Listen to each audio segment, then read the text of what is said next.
Come with me on my trip to Daytona. This is my first time here, so you know I had to go to Daytona Beach to take in the sights and walk the famous sands.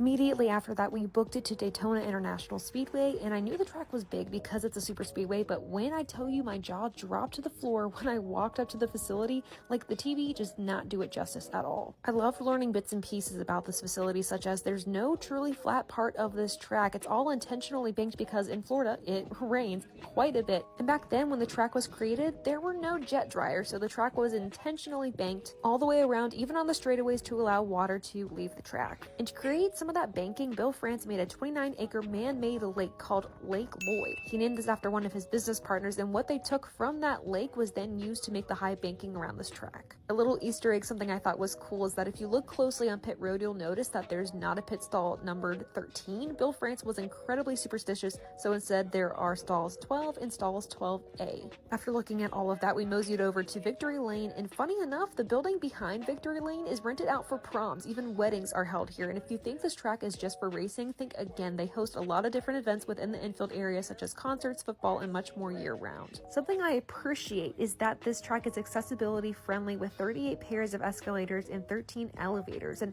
I know going up to the stands that there was an option to take the escalator up, but I simply just did not.